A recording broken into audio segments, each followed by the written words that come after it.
आमतौर पर लाइब्रेरीज आपने कुछ ऐसी देखी होगी जहाँ लोग ऐसे किताबें पढ़ते रहते हैं, लेकिन अगर मैं आपसे कहूँ कि चाइना की नेशनल लाइब्रेरी ऐसी लगती है और ये चाइना के साथ ही एशिया की भी सबसे बड़ी लाइब्रेरी में से एक है। और इस लाइब्रेरी में 37 मिलियन यानी कि 3 करोड़ 70 लाख आइटम्स मौजूद हैं और ये चाइना की बीजिंग में स्थित है। और क्या आपको ये पता है कि 2022 का फीफा वर्ल्ड कप का फाइनल जो है वो कतर में होने वाला है? ये तो आपको पता ही होगा, लेकिन ये किस सिटी में होने वाला है वो आपको पता नहीं होगा। ये आपको इसलिए पता नहीं होगा क्योंकि ये सिटी अभी एग्जिस्ट भी नहीं करता है, मतलब अभी तक ये सिटी बना भी नहीं है। ये 2020 के आखिर के महीनों में बनने वाला है और इसे बनाने में 4500 करोड़ यानी कि 45 बिलियन डॉलर्स लगेंगे। और ये सिटी जो अभी बनने वाली है इसका नाम है लुसेल सिटी और 2022 का फीफा वर्ल्ड कप फाइनल इस सिटी में होने वाला है। और क्या आपको ये पता है इस दुनिया की सबसे स्ट्रॉन्गेस्ट बियर कौन सी है? जिसमें सबसे ज्यादा अल्कोहलिक कंटेंट होता है उसे स्ट्रॉन्गेस्ट बियर मानते हैं। तो इसके हिसाब से सबसे स्ट्रॉन्गेस्ट बियर स्नेक वेनम है जिसमें 67.5% अल्कोहलिक कंटेंट होता है और नॉर्मल बियर में 4.5% अल्कोहलिक कंटेंट होता है। इस हिसाब से आप अंदाजा लगा सकते हो कि ये कितनी स्ट्रॉन्ग है, शायद ये आपको पता नहीं था। तो ऐसे ही फैक्ट्स के लिए छलांग मारते हैं हमारे ऐसे ही अमेजिंग फैक्ट्स की दुनिया में। नंबर 10, आपने ऐसे 1 रुपए के सिक्के पर ये सिंबल देखा ही होगा। इसे INR यानी कि इंडियन रुपी का सिंबल भी माना जाता है। लेकिन क्या आपने कभी ये सोचा है कि ये सिंबल किसने बनाया? इसे पहले उदय कुमार जी ने बनाया था और उदय कुमार IIT गुवाहाटी के डिजाइनिंग हेड हो चुके हैं। ये सिंबल देवनागरी लेटर र से निकाली गई है और ये सिंबल लैटिन R और देवनागरी लेटर र से मिला के बनाया गया है। और इसके बीच में जो लाइन है ये इंडिया के फ्लैग के रंग जैसा दिखाने के लिए ये डाली गई है। तो इसी बात पे ये वीडियो पे 1 लाइक तो बनता है। नंबर 9, अब ये जो फैक्ट है ये थोड़ा डरा देने वाला है। 1978 में ऑस्ट्रेलिया के ऊपर से एक हवाई जहाज उड़ रहा था, पर वो अचानक से वो गायब हो गया। उस हवाई जहाज के पायलट ने उसके लास्ट कम्युनिकेशन में ये कहा, a huge state aircraft hovering on top of plane, यानी कि हमारे विमान के ऊपर एक अजीब एयरक्राफ्ट उड़ रहा है। ये कहने के 2 सेकंड बाद ही पायलट ने कहा, it is not a aircraft, यानी कि वो एयरक्राफ्ट नहीं है। इस घटना के 3 दिन बाद एक अंतरिक्ष से आ रही सिग्नल को रिसीव किया गया जो कि बहुत अजीब था और आज तक ये बात किसी को पता नहीं है कि ये सिग्नल आया कहाँ से था। बहुत सारे साइंटिस्ट ने इस सिग्नल को पता करने की कोशिश की कि ये सिग्नल आया कहाँ से था, लेकिन उन्हें भी कुछ पता नहीं लगा और आज भी ये घटना उतनी ही रहस्यमयी है। नंबर 8, अगर स्कूल में किसी बच्चे को अच्छी अटेंडेंस और ग्रेड्स मिलते हैं तो उन बच्चों को अपने टीचर्स या पेरेंट्स से शाबाशी मिलती होगी।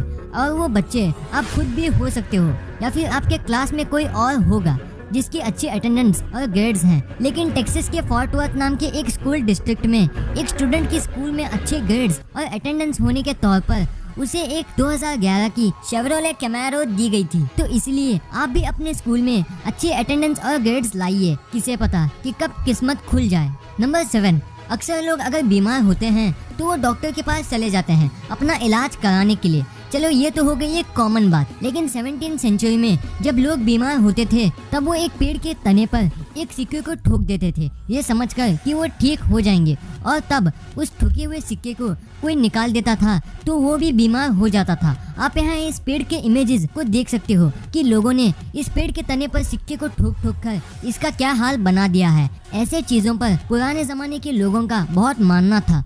नंबर 6, अब ये फैक्ट सुनने के बाद आपको अकेले में बहुत डर लगेगा। एक सॉन्ग जिसका नाम था ग्लूमी संडे, इस सॉन्ग के बहुत सारे केसेस हैं कि लोग इस सॉन्ग को सुनने के बाद आत्महत्या करते थे। जिसने ये सॉन्ग को लिखा था रेसेजो सीरस, उन्होंने भी इस सॉन्ग को सुनने के बाद सुसाइड कर लिया था, पर वो विंडो से कूदने के बाद भी बच गए थे।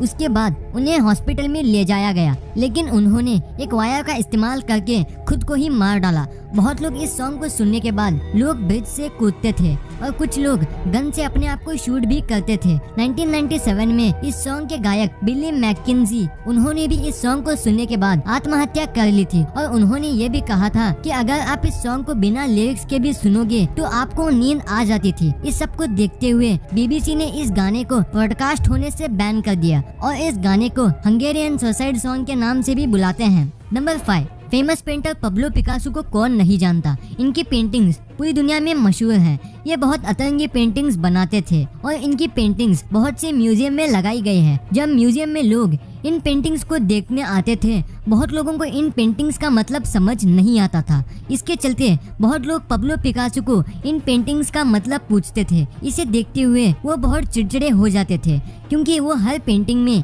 एक मीनिंग देते थे, पर लोगों को ये मीनिंग समझ में नहीं आता था। तो इसलिए पब्लो पिकासो उनके पास एक गन रखते थे, क्योंकि जब लोग उनकी पेंटिंग्स का मतलब पूछने आए तो वो उन्हें उस गन से डरा देते थे। नंबर 4, बहुत से स्टूडेंट्स अपने आप को रात को जगाए रखने के लिए बहुत से अलग अलग तरीकों का इस्तेमाल करते हैं। लेकिन 19वीं सेंचुरी में तमिलनाडु के मद्रास यूनिवर्सिटी में वहाँ के स्टूडेंट्स को रात में जगने के लिए बहुत दिक्कत होती थी, तो इसलिए उन्होंने इसका कमाल का तरीका निकाल डाला। वो स्टूडेंट्स अपने बालों को दीवार में कील से ठोक देते थे और जब भी इन्हें झपकी आती थी, बालों को झटका लगने की वजह से ये जगे रहते थे और रात भर पढ़ाई करते थे। मानना पड़ेगा कि उस टाइम के लोग क्या क्या तरीका निकालते थे। नंबर 3, दोस्तों आप कई टूरिस्ट प्लेस गए होंगे और वो बहुत सुंदर भी होते हैं, लेकिन क्या होगा अगर आपको वहाँ से वापस भेज दिया जाए? बेशक आपको अच्छा नहीं लगेगा, लेकिन ऐसा सचमुच में होता है। जापान के लोगों के साथ ऐसा होता है। जब जापान के लोग पेरिस आते हैं वहाँ की खूबसूरती देखने के लिए, तब उन्हें कभी कभार वापस भेज दिया जाता है। इसकी वजह सुनने के बाद आप भी शौक में आ जाएंगे। जब जापान के लोग वहाँ आते हैं तो वो वहाँ की खूबसूरती को बयान नहीं कर पाते और पेरिस उनके एक्सपेक्टेशन के हिसाब से बहुत सुंदर होता है और वो वहाँ की खूबसूरती को देखने के लिए तैयार नहीं होते और इसे पेरिस सिंड्रोम भी कहते हैं।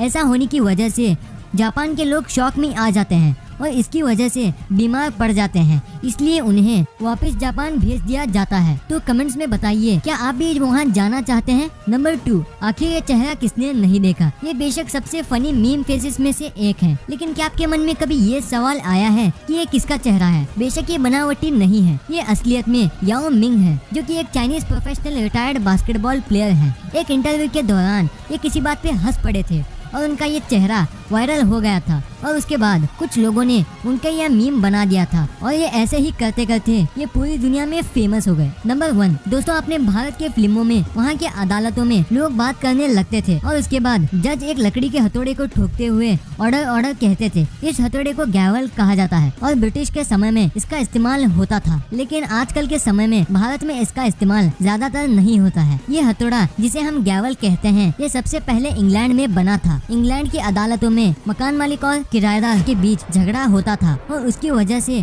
कोर्ट में बहुत शोर होता था। वो एक कोर्ट को शांत करने के लिए और जज को अटेंशन देने के लिए लकड़ी के मेज पर यानी कि लकड़ी के सरफेस पर ये हथौड़ा ठोकते थे। पर आजकल भारत की अदालतों में ये ना के बराबर ही इस्तेमाल होता है, पर इसका ज्यादातर इस्तेमाल विदेश में होता था। इसी की वजह से जज इसका इस्तेमाल करते हैं। तो कैसा लगा आपको फैक्ट एडिशन का ये सफर? आशा करता हूँ कि अच्छा लगा होगा। आप हमारे चैनल को सब्सक्राइब करके आप हमें सपोर्ट कर सकते हैं और हो सके तो इस वीडियो को ज्यादा से ज्यादा शेयर करने की कोशिश करना। आपका कीमती समय देकर इस वीडियो को अंत तक देखने के लिए आपका शुक्रिया।